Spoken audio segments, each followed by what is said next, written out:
2 Chronicles chapter 16, verse 1 to 14.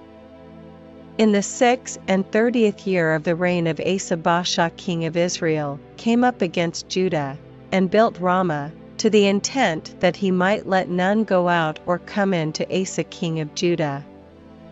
Then Asa brought out silver and gold out of the treasures of the house of the Lord and of the king's house, and sent to Benhadad king of Syria, that dwelt at Damascus, saying, There is a league between me and thee, as there was between my father and thy father. Behold, I have sent thee silver and gold. Go, break thy league with Baasha king of Israel, that he may depart from me.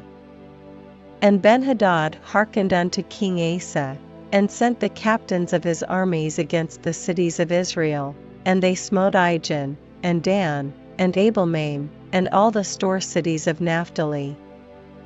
And it came to pass, when Baasha heard it, that he left off building of Ramah, and let his work cease. Then Asa the king took all Judah, and they carried away the stones of Ramah, and the timber thereof, wherewith Baasha was building, and he built there with Geba and Mizpah. And at that time Hanani the seer came to Asa king of Judah, and said unto him, Because thou hast relied on the king of Syria, and not relied on the Lord thy God, therefore is the host of the king of Syria escaped out of thine hand. Were not the Ethiopians and the Lubims a huge host, with very many chariots and horsemen? Yet, because thou didst rely on the Lord, he delivered them into thine hand.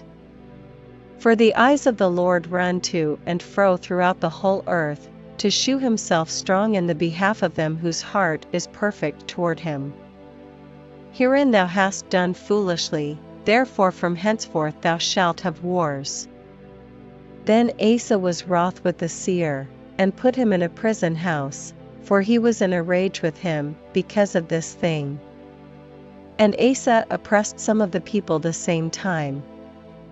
And, behold, the acts of Asa, first and last, lo, they are written in the book of the kings of Judah and Israel. And Asa in the 39th year of his reign was diseased in his feet, until his disease was exceeding great, yet in his disease he sought not to the Lord, but to the physicians. And Asa slept with his fathers, and died in the 41st year of his reign. And they buried him in his own sepulchres, which he had made for himself in the city of David, and laid him in the bed which was filled with sweet odors, and divers kinds of spices, prepared by the apothecary's art, and they made a very great burning for him.